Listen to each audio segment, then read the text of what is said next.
Kalau anak saya menangis, sakit perut, biasanya saya akan cek dululah kembung perut ke apa. Kalau macam baby tu, kita ketuk-ketuk sikit perut dia kan. Lepas tu kita sapu minyak. Selalunya akan ambil minyak lah, minyak angin ke, minyak gamat ke apa, minyak inilah, sapu, kita urut-urut perut dia kan. Akan ada cara urutan, kita boleh google tu kan. Lepas tu kalau tak okey juga, maksudnya dia masih menangis, masih nampak dia tak selesa ke apa semua, kita akan bawa pergi pada doktor lah, bawa pergi klinik. Sebab takut kan nak pandai-pandai. Selalunya kalau anak saya mengadu, dia sakit perut ke, perut dia tak selesa ke, ataupun kadang-kadang kita memang boleh nampak daripada cara dia tu. Kadang-kadang anak tak pandai bercakap, tapi kita akan tanya dia. So usually kalau dia tanya, kalau dia mengadu, kita selalu tanya dia, okey, kenapa, dia makan apa, dia cukup minum air ke tak, ataupun kita tanya, hari ni dia dah buang air besar ke tak. So kita akan check benda-benda macam tu, and then kita akan tengoklah. Kalau kita tengok cara dia tu macam lemah je, rasa dia macam tak selesa sangat, kita akan terus try cuba bawa dia berjumpa dengan doktor lah. So kita tahu lebih lanjut apa yang menyebabkan perut dia tak selesa.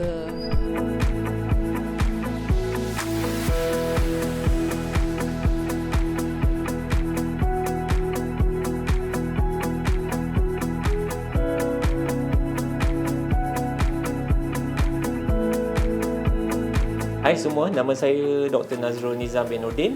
Saya adalah pakar pediatrik dan gastroenterologi dari Pusat Perubatan Sangwe di Bandar Sangwe.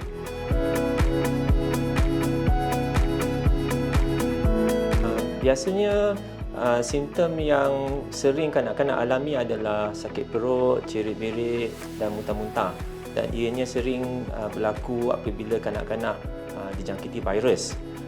Sewaktu kanak-kanak demam dijangkiti virus. Itu adalah perkara biasa, dan biasanya semua simptom ini akan beransur pulih apabila demam itu lega. Apa yang sering jadi masalah adalah kanak-kanak yang tanpa sebab yang khusus sering datang ke klinik atas sebab sakit perut yang berulang-ulang. Yang ini merupakan masalah utama yang sering dirujukkan untuk saya lihatlah untuk siasat kenapa mereka menghadapi masalah ini. Antara sebab yang paling saya lihat adalah kaitan antara sakit perut dengan sembelit. Ya? Masalah sembelit dan sakit perut adalah agak sinonim. Ibu bapa sering tidak perasan yang anak itu menghadapi masalah sembelit, sehingga mereka akhirnya mengalami gejala sakit perut dan akhirnya berjumpa pakar untuk penyiasatan selanjutnya. Secara amnya, makanan pedas tidak menyebabkan masalah perut yang serius atau kronik. Tetapi apa sahaja yang kita beri pada anak harus pada kadar yang sederhana lah. Terlampau banyak makanan pedas pun tidak boleh juga. Tapi kalau makanan yang sedikit spicy, sebenarnya tidak ada masalah apa-apalah untuk perut kanak-kanak. Secara amnya, masalah cacing pada masa ini sudah berkurangan dari segi insiden berbanding 20-30 tahun dahulu. Biasanya saya tidak menyarankan pemberian ubat cacing secara berkala untuk semua kanak-kanak. Tetapi untuk kanak-kanak yang tinggal di kawasan tertentu, di kawasan pedalaman di mana mereka sering terdedah di luar, bermain di luar, mereka ni adalah golongan yang berisiko tinggi untuk dapat kecacingan, dan untuk mereka ini wajar diberikan ubat cacing secara berkala. Ya. Tapi untuk anak-anak yang tinggal di bandar, urban children, duduk di kawasan persekitaran yang bersih sebagainya, jadi indikasi untuk pemberian ubat cacing secara berkala ni tidak begitu kuatlah. Ya. Tentang simptom masalah kecacingan, pada peringkat awal biasanya mereka tidak ada gejala apa-apa. Jika ianya dibiarkan, boleh menyebabkan kurang selera makan, atau anak-anak tu kelihatan kurang bermaya dan pucat kerana kekurangan darah merah akibat kecacingan. Tapi secara ringkas tidak ada simptom khusus ya pada peringkat awal. Untuk bayi, 4 bulan pertama adalah waktu yang sering mereka akan dapat gejala kolik, tangisan waktu malam, ya, sawan tangis kita panggil, orang dulu panggil, masalah jeluak, muntah-muntah, masalah pembuangan air besar. Untuk 4 bulan pertama ni sebenarnya kebanyakan daripada gejala ini adalah berkaitan dengan perkembangan sistem pencernaan usus, sistem penghadaman. Dan biasanya selepas umur 4 bulan, biasanya gejala ni akan beransur hilang sendiri, ya. Tetapi tanda amaran untuk mereka termasuklah perubahan dari segi warna najis ya.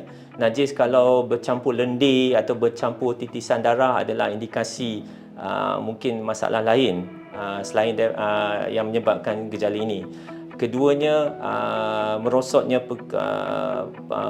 berat badan lah. Maksudnya sewaktu 3-4 bulan pertama ni mereka akan sering jumpa doktor untuk rutin visit, vaksinasi, dan jika ada masalah dari segi penambahan berat badan, itu merupakan red flag lah atau simptom yang perlu diberikan perhatian. Satu lagi adalah muntah yang bercampur dengan titisan darah ataupun cairan warna kuning atau hijau adalah juga simptom red flag atau simptom amaran untuk penyelesaian laju. Untuk kanak-kanak pula, masalah sakit perut secara amnya tanda amaran adalah susut berat badan, walaupun sakit perut setiap beberapa bulan tapi berserta penyusutan berat badan, mungkin cerit-berit yang berpanjangan, simptom muntah yang bercampur dengan titisan darah sebagainya, ataupun ulcer di mulut berserta dengan simptom sakit perut tapi terdapat ulcer yang sering datang dan pergi di dalam mulut, ya. Dan ini adalah antara tanda amaran yang perlu kita ambil perhatian lah dengan lebih serius. Secara amnya saya menasihatkan cara hidup yang sihat, pemakanan yang sihat, seimbang.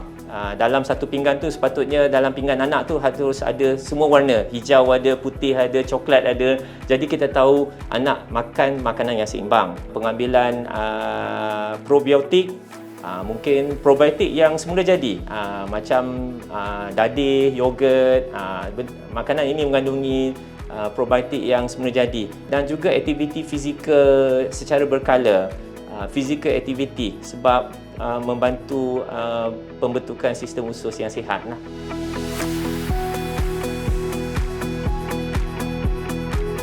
Okey, secaranya sembelit di kalangan kanak-kanak terjadi atas dua sebab yang utama. Pertama adalah diet tu sendiri yang tidak seimbang, kurang fiber, kurang air di dalam diet, jadi najis akan lebih keras daripada biasa. Kedua adalah attitude, behavior, tabiat anak-anak itu sendiri. Biasanya sembelit berlaku akibat sering menahan berak, menahan buang yang besar atas sebab-sebab apa-apa sebab. Kadang-kadang anak-anak itu berada di luar rumah, di sekolah ataupun di daycare, mereka tidak selesa untuk buang yang besar di situ, jadi mereka akan adopt habit untuk sentiasa hold dia punya berak dia dan ini menyebabkan sembelit terjadi. Biasanya kita terlepas pandang sebab untuk anak-anak yang sudah 3 tahun ke atas yang sudah toilet train kan, berapa keraplah kita nak tengok najis mereka kan, nak inspect najis mereka, adakah najis tu keras sebagainya. Jadi ini yang menyebabkan kadang-kadang kita terlepas pandang masalah ini.